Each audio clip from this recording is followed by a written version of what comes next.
地震发生时，我的丈夫为了救白月光，亲手将我推向了砸下来的房梁。我被砸中脑袋，在乱石之下没了呼吸。可他却冷漠地看着我。白月，别装死。见我不回答，他嗤笑了一声，转身告诉救援人员所有人安全逃出。他说：“想死是吧？那我成全你。”大家好，开始今天的分享之前，希望你能给人间烟火点个订阅，我将会分享更多优质的内容。白月，再装下去就没意思了。你现在醒来，我就当没有这回事。周久安站起身，冷漠地居高临下地看着我。不就是几块石头吗？你皮糙肉厚，只是砸了一下而已，又不会死，至于吗？他的语气越发不耐烦。可我被压在石头下面，连说话都做不到，喉口发腥，鼻腔里满是灰尘，我的眼皮都快要抬不起来了，脸上也是血肉模糊。我艰难抬头，救我！我想活下去，我还不想死，救救我！周久安，救救我！周久安愣了一下，他正要有所动作时，忽然，许清之吃痛的声音传来：“啊！”周久安转头，连目光都未曾留给我，着急地跑向了许清之。久安，我好疼。许清之的脚踝高高肿起，我艰难地看向两人，却听到周久安心疼道：“伤成这样，怎么都不说？我抱你过去。”他说着，将许清之横抱起来，犹如珍宝一般。许清之吓得搂紧了他的脖子。我没事，我也是怕月月出事情，才着急了些。月月怎么还不起来呀？我刚刚明明看到他用石头朝脸上砸了一下呀。许清之说着，连忙用手捂住了嘴，一副欲言又止的模样。随后又赶紧道：“对不起，月月，我不是故意拆穿你的，但是你拿生命安全来糊弄久安，真的很不应该。”周久安的脸也忽地变得青黑。你真是不知悔改。说罢，他抱着许清之大步走了出去，却没有看到我疼得连呼吸都做不到了。周久安，我们在一起那么多年，你明明知道我有多么在乎我的容貌的，我怎么可能自毁容貌啊？我使尽力气去抓住了他的脚踝。救我！孩子，恶心！要死就赶紧死！可他却一脚踢开了我的手，毫不犹豫地转身离开。孩子！我看着周久安决绝的背影，口中不断地吐出鲜血，他却不曾回头看一眼。周久安，你真的看不到我身上的石头有多大吗？还是真的看不到我的血已经将周围的土浸湿到发黑了呀？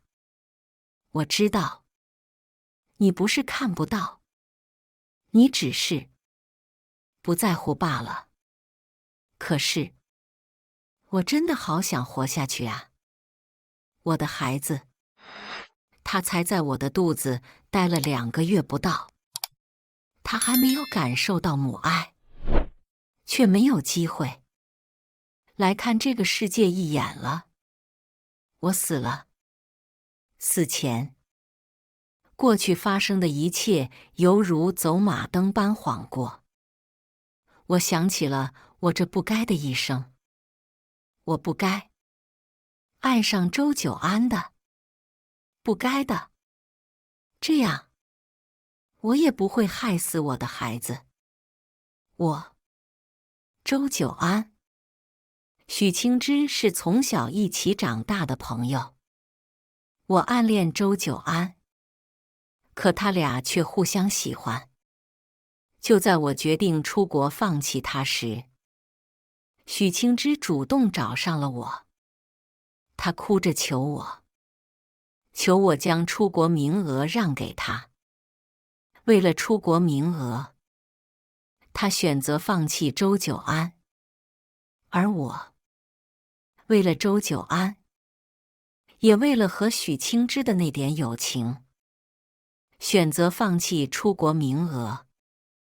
许清之走后，周久安伤心欲绝。我只是尽到朋友的情分，安慰他，陪着他。我从未奢求他会和我在一起。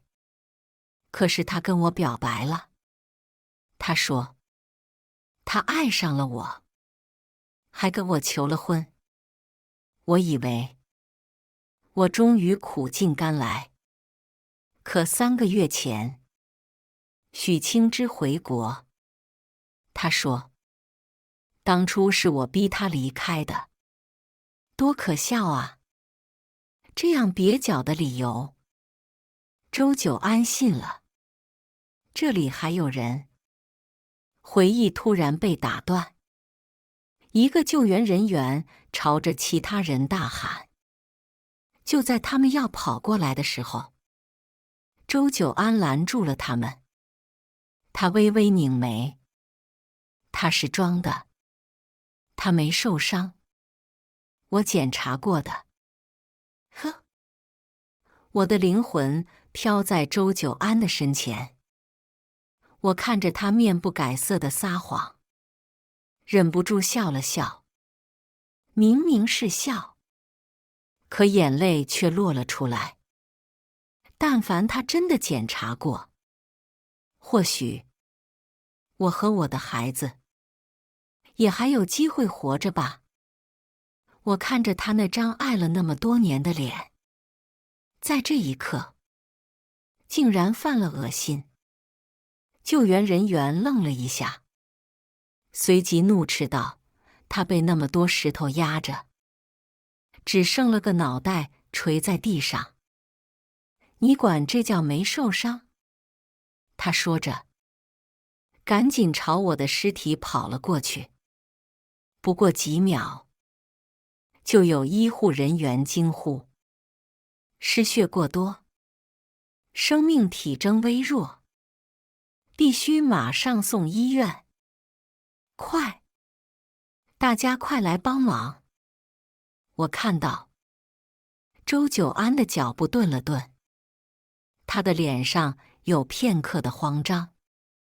正要回头时，许清之叹了一口气：“月月的演技真好，当初他就是这样骗我离开的。”不过一瞬，周久安的慌张转变为了愤怒。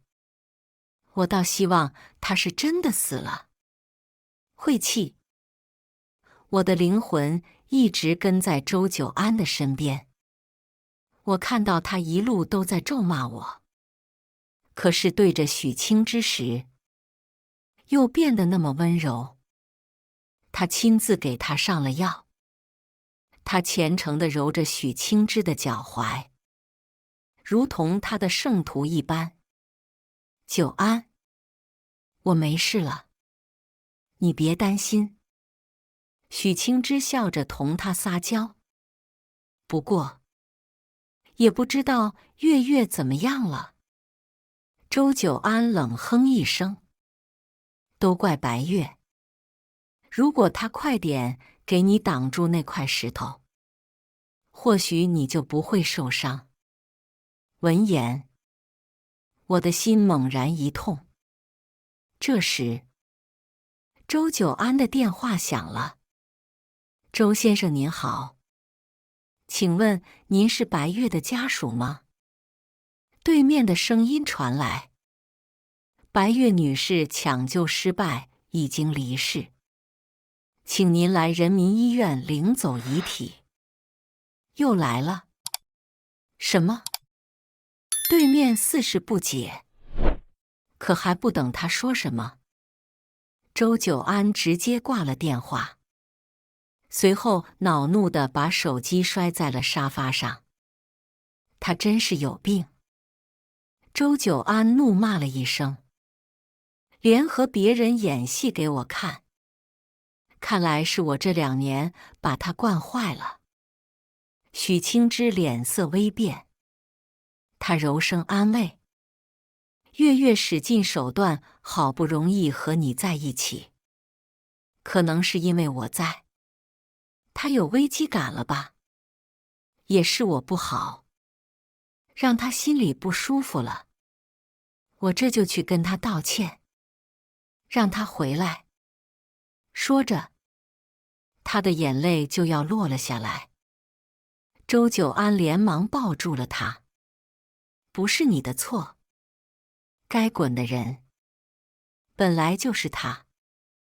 我看到他俩亲密拥抱，看到周久安克制地在许清之的额头上落下了一吻，也看到了沙发上的手机在不断地闪烁。明明我只是灵魂而已，可是为什么那么疼呢？我真的好疼啊，疼到我的灵魂都快要散了。安慰好许清之后，电视上突兀地出现了报道：今日下午11时，林市发生4级地震，一名孕妇经抢救无效后去世。该名孕妇仅一个4级地震，死者只有1个，还是失血过多死亡。记者报道时很是惋惜。许清之和周久安都聚精会神地看着报道，似是熟悉的场景，又或许是熟悉的衣服刺激到了周久安。我看到他的脸上多了几抹震惊和担忧。他也会担心我吗？我微微闭眼，只觉得可笑。他怎么可能会担心我呢？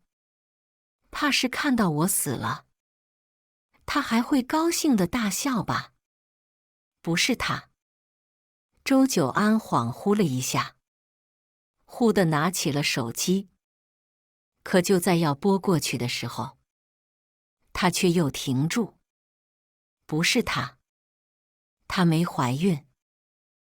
我不可能让她这样的女人生下我的孩子的，她不配。而且她这样的祸害是不可能死的。周久安直接将电视给关了，他抿了抿唇，看向了许清之。许清之似是看懂了他的意思，他安慰道：只是和月月长得像而已。而且月月怀孕了，怎么可能不跟你讲？除非她怀的是别人的。够了！周久安却是突然打断了许清之的话，他的眼神微冷。白月再怎么样，也是你的朋友，你不该给他乱扣帽子。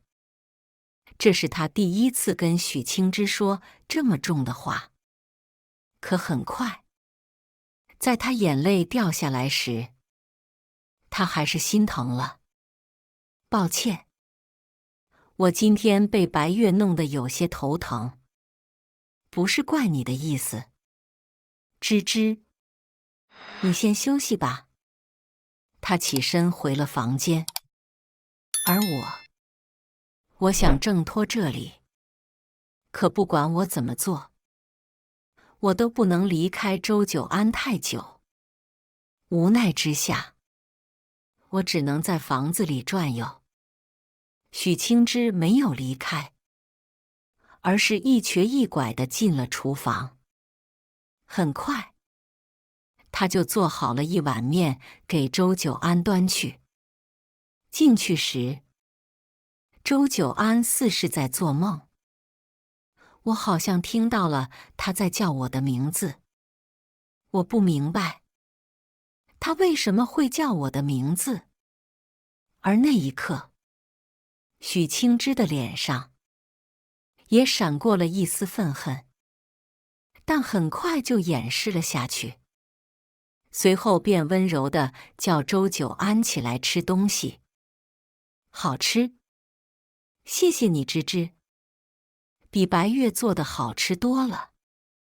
周久安说完这话，两人都愣住了。不过片刻，许清之便僵硬地转移了话题。月月大小姐脾气惯了，厨艺难免生疏。久安，你还记得我第一次给你煮面是什么时候吗？周久安似是陷入了回忆。是高中吧？我记得是在我家。不过那时你的手艺也不太行。当时，你还把糖放成盐了，甜得发苦。周久安温柔一笑，却不想，许清之的表情僵在原地。周久安才反应过来，眼里多了几丝懊恼。我看着他的模样，却不免发笑，因为那碗面是我做的。不过那时，他没有嫌弃我做的难吃，而是一口气全吃了。曾经，他也拿真心对过我的呀。只是，怎么会这样了呢？我听到周久安对许清之说：“抱歉，我今天很累。”许清之踌躇了好一会儿，最终还是走了。这是周久安第一次没有送他，他反而是拿起电话给我打了一个又一个电话，可无人接通。他烦躁地扯起领带丢在地上，骂了一句脏话。这时，门外一声巨响，我跟着他一起飘了出去。没想到，来的竟然是我的父母。看到爸妈的那一瞬间，我的眼泪不自觉地落了下来。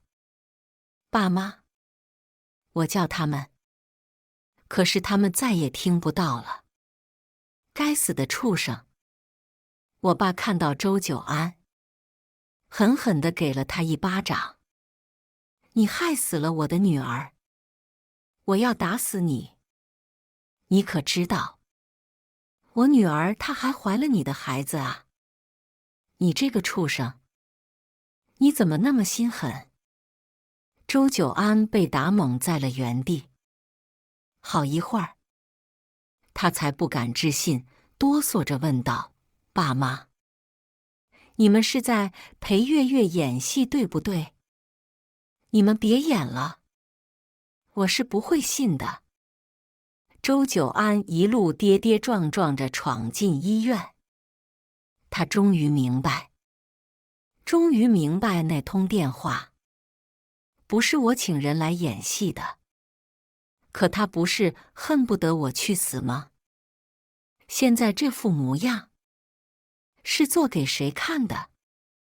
护士，今天地震，送进来的那个女人，你告诉我，他是谁？他不是白月，对不对？他扯着护士的衣服，像一个疯子一般。护士被他吓了一跳，好半晌才道：“先生，您是白月的家属吗？”白月的尸体已经被他爸妈签字领走了。护士翻了翻本子，惋惜道：“哎，一尸两命，实在是造孽。”他轻声道：“他的背都被石头给砸凹进去了，心脏处还被尖锐的石头插了进去，脑袋也被砸了一个大洞。不过他也挺坚强的，撑了蛮久。要是早一点送医院，哪怕只是3分钟，说不定都还能活。”另一个护士接话道。而听到这些话，周久安却忽然瘫软在了地上，他的脸色变得越发惨白，嘴唇微微哆嗦，可什么也说不出来。我看着他痛哭的模样，有一瞬间想问他，是不是后悔了？我不敢奢望他后悔为了救许清之推我去挡房梁，我只想问他，后不后悔？在我向他求救时，他亲手送我去死。我本来是可以活的呀。这一夜，倾盆大雨，周久安找到了我爸妈，祈求他们想见我最后一面。我爸妈让人打了他一顿，将他丢了出去。我以为他会顺势离开，却不想他在大雨里跪了一夜，故作深情，令人作呕。周久安，我不会原谅你的，我永远记得，是你送我去死的。周久安在我家门前跪了3天，最后昏迷过去，被许清之捡了回去。他走后，我的葬礼如约而来。快接近尾声的时候，周久安还是来了。爸妈，求你们让我见见月月。周久安一头狠狠磕在了地上，我妈却是狠狠推了他一把。你滚！你滚！为什么我的月月是和你在一起的？你没有保护好她，甚至丢她一个人在医院去世。你该死啊！我妈哭红了眼，几度昏迷。而这时，周久安，你还敢来？一道男声厉声叫他，他还没反应，一拳就落在脸上。强大的力量使他站立不稳，倒在了地上，宛如一条死狗。我看到了来人，是我的青梅竹马，我们是世界上最好的朋友。我看着他猩红的眼睛，便也知道，他得知我死后，该是多么的伤心。你该死，是你害死了月月，你该死。他一拳一拳地砸在了周久安的身上。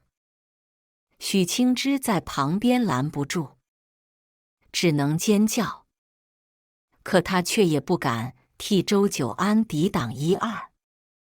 噗！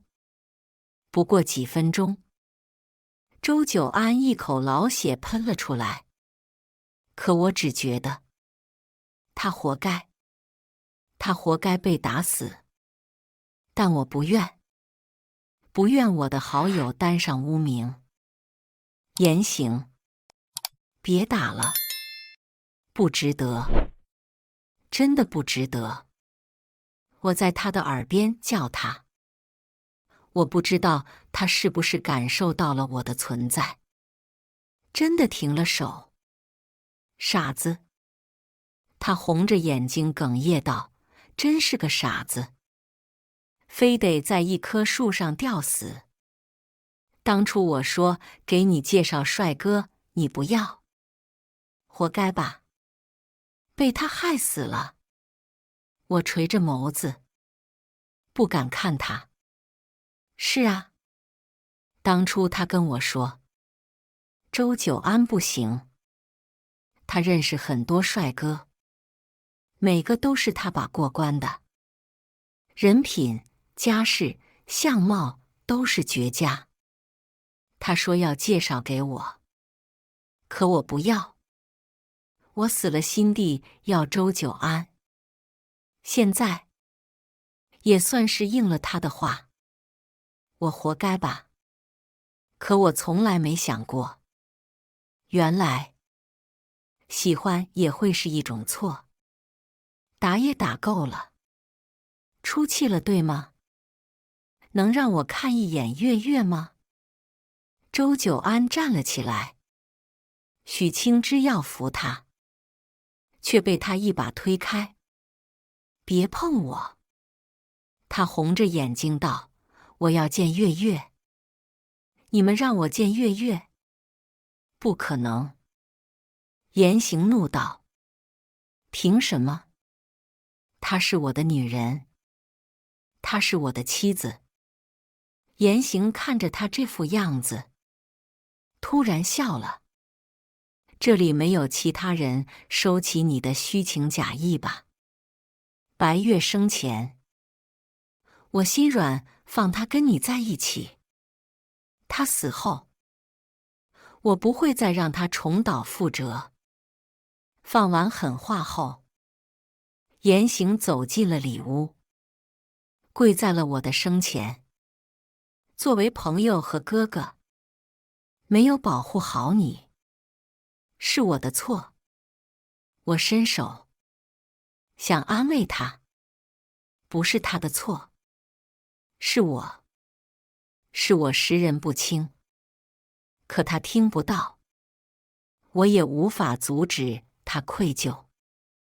周久安再次被赶了出去，连同许清之一起，狼狈不已。你说，白月怀的孩子是我的吗？周久安忽然问。许清之愣了一下，他柔弱道：“应该不会吧？可是上次在酒吧，我看到月月亲他脸了。”呵。周久安冷笑了一声，眼底泛恨。我有什么可愧疚的？他早就给我戴了绿帽子，死了也活该。闻言，我气得快要炸了。周久安，你真无耻！为什么我死了，你还是要侮辱我？我好像从未真正的认识过他。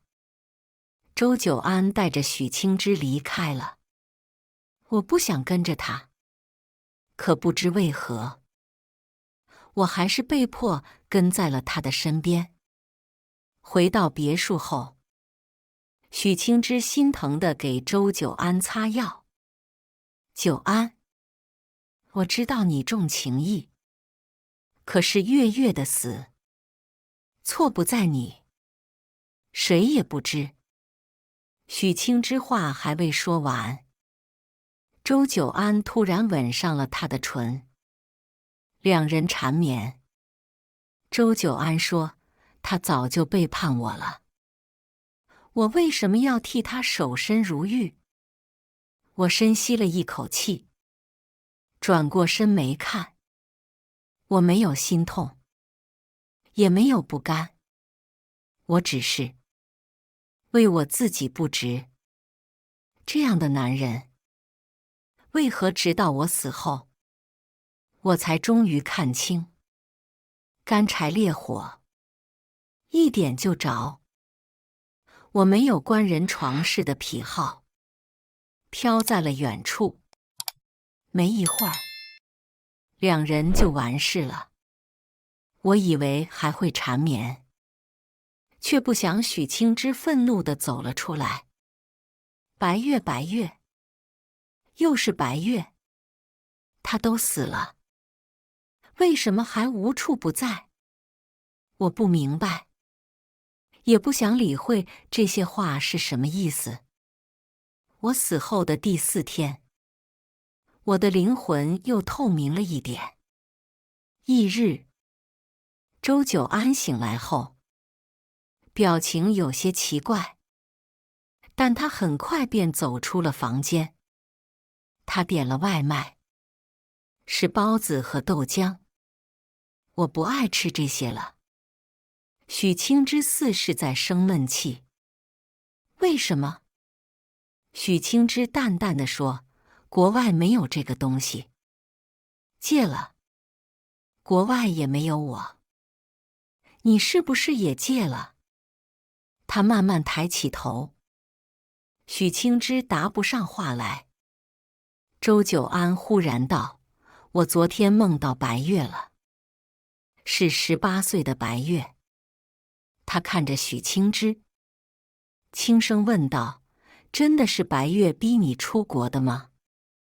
氛围很怪。我不知道周久安为何会想起问这个，可是现在问，有意义吗？毕竟，我死了。我活着的时候百口莫辩，更何况死了呢？许清之噎了一下，正要说话时，电话适时响起。我的骨灰被爸妈带走了，而周久安的公司被严刑打压了。许清之听到了对话的内容，看着周久安一点点愤怒起来的脸，抓起包就离开了。周久安似是有些烦躁，他打开冰箱拿水，看到了一条便签，那是我写的，是用来提醒自己的。我贴在一份罐装冰淇淋上的，提醒自己要赶紧吃完。周久安撕下便签，随手揣进口袋，把冰淇淋拿出来，一口一口地吃完了，越吃头越低。我已经没有心情去管他了。我突然间好想父母，想起父母以后没有了我，他们该怎么办呢？想着想着，眼泪又掉了下来。许久之后，周久安还是去哄了许清之。搬过来吧，那房子太大了。周久安抱住许清之，他说，别离开我了，好吗？许清之在周久安的怀抱里点点头。许清之抬头想去问周久安，哪知刚抬起头，周久安的唇就落了下来。有什么疑问吗？周久安亲完后问。许清之甜甜地笑着摇头。最后一箱东西搬进家里后，许清之成功入住。他兴奋地拉着周久安去商场买东西。我跟着他们飘来飘去。周久安的脸上全是幸福的神色。我越看身体越冷。之前新婚的时候，周久安从来没有这样陪我一起买过东西。他嫌麻烦，从来都是找人告诉他们，让他们直接送到家里。两人回到家后，一起瘫在沙发上，谁也不想动。第10天了，我开始时不时的昏睡。周久安和许清之吵架了，原因很简单。许清之想把家里我存在的痕迹全部扔掉。周久安没有同意，也没有拒绝，只是他突然发现那只粉色兔子不见了。他愤怒地冲下来，质问许清之兔子去哪了。许清之回答扔了。周久安快速地跑下楼，去找兔子。我猛然发现，我可以不用围着周久安转了。我立马离开此地，飘向我爸妈家。短短几天而已，爸妈迅速衰老。好在言行陪在他们身边，可以替我陪着爸妈。不然，我不知道该怎么办才好。爸妈，女儿不孝，不能在你们身边尽孝了。下辈子当牛做马报答你们。我跪在他们面前磕了3个头。老白，我好像看见月月了。妈妈激动地说，她就跪在我们的跟前。哪有啊？你别是出现幻觉了。爸爸伤心地拍着妈妈的肩膀。妈，我颤抖地叫着妈妈。月月。妈妈立马起身，直直地冲着我来。妈！我哭喊着叫出声。我的月月啊！妈妈心疼地想要抱住我，可是却抱不住我。我可怜的女儿。妈妈因为惯性扑倒在地上。言行和爸爸赶紧去搀扶。妈妈，不要难过，你跟爸爸要好好的，不要太伤心。我的面部肌肉已经僵硬了，我只能麻木地流着眼泪。妈妈，对言行说，我不怪他。我怎么会怪他呢？希望他能好好替我照顾你们。话刚说完，我就被强大的吸力吸到周久安身边。言行在我消失的时候，看见了我。我又再次回到了周久安身边。看样子两人又大吵了一架。周久安，你跟我说，你从来都没有喜欢过白月，可事实真的如此吗？你真的不喜欢他吗？你真的没有爱上他吗？那你为什么躺在我身边时叫的是他的名字？为什么我把那个兔子扔了？你那么生气，其他的我都可以劝自己。他刚死，你不适应。可是，周久安，我看不到一点点你喜欢我的样子。你说我变了？不，其实你变了。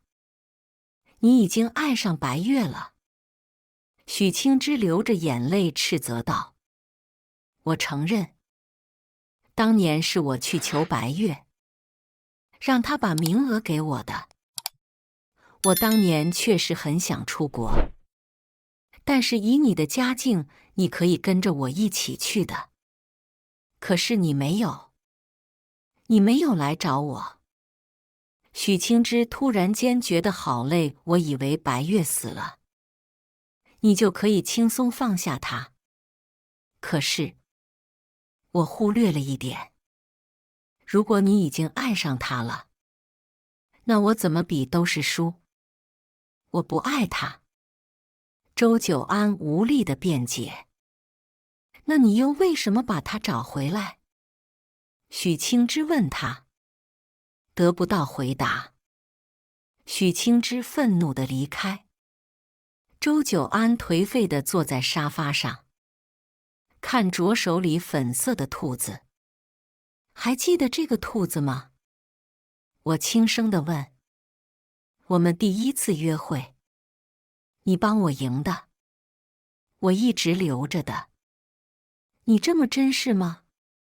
人你不珍惜，珍惜一个物件是吗？死后的第15天，直到中午我才醒来。醒来发现不在家里，而是在公司里。所有人都急急忙忙地跑来跑去。我花了好长时间才明白，一夜之间，安悦的股票全部变为一堆废纸。各个部门的负责人都围着周久安，让他拿主意。周久安面容憔悴地想着一切办法。他能有什么办法？对方显然是冲着要毁了公司来的。不仅公司破产，周久安还会背负高昂的债务问题。周久安深吸一口气，放弃吧，不要再费尽力气去想办法了，没有用了。你们都走吧。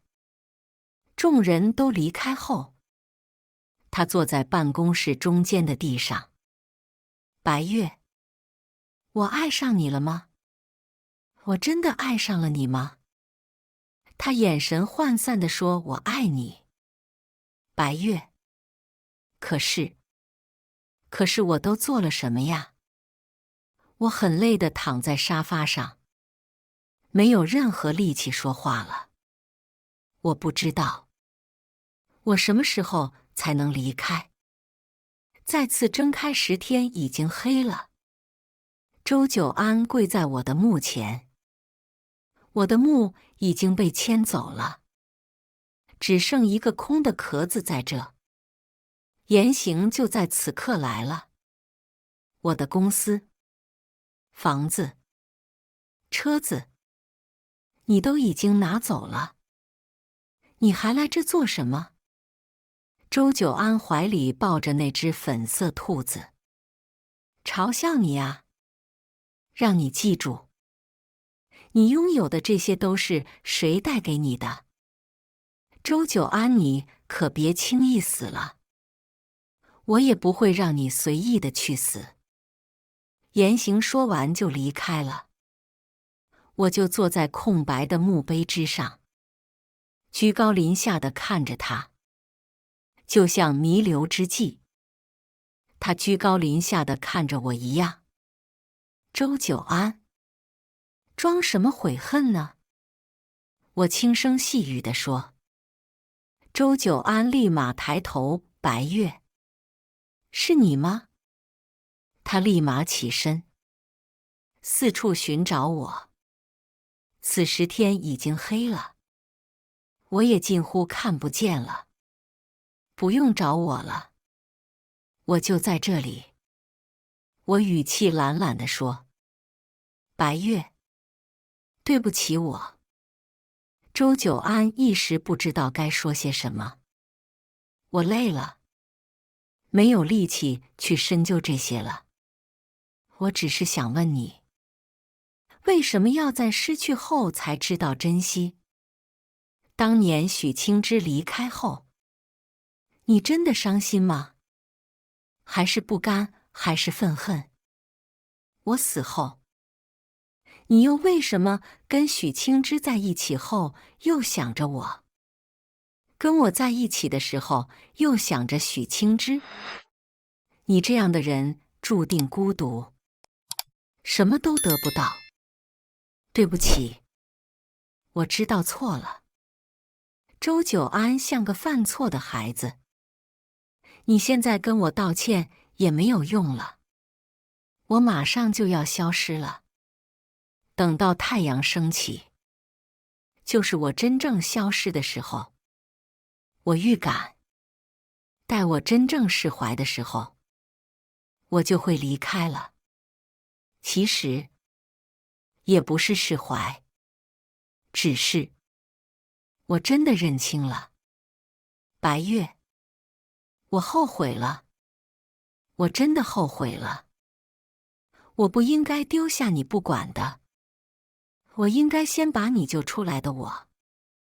周久安哭着说：“没有用了，周久安，我马上就要消失了，你再也见不到我了。许清之，你也不好好珍惜。我太累了，你死后不要来找我，我不想见到你。”我说完这句话后，意识彻底消失。我本以为我会彻底消失在世界上，但是没有。此时此刻，我在我新的目的上。现在我的移动范围大了点，整个陵园我都可以活动，还有好多朋友，日子过得还不错。月月，周久安一直找我问你在哪，我不想告诉他。他伤你伤得这么深，我不想让你死后，他还来打扰你。言行把我最喜欢的百合放在墓前离开了，我飘在他的身后，在他即将走出去的时候，我轻轻地抱住他，他似有感觉似的，偏头笑了。我本以为周久安找不到这里，却在言行离开的第3天，周久安找到这。他什么话都没有说，放了束百合，带了我最爱吃的炖排骨，放完就离开了。我一路跟着他，他似乎更瘦了一点，显得更高了。不过无所谓，管你高矮胖瘦，我不再跟着他离开了。在我离开后，周久安缓缓回头：“月月，我不会再来打扰你了。”1周后，言行给我带来了消息：周久安自杀了。他放了一把火，活活烧死了自己。而许清之，他趁机卷走了周久安的钱，却不想逃出国的时候，被一辆大货车卷在了车底下，人没了。真好啊！我笑了笑，我好像快要投胎去了。以上就是今天分享的故事。大家有什么想说的、想吐槽的，欢迎在下方评论交流。也更希望能给人间烟火点个订阅，我将会分享更多优质的故事内容。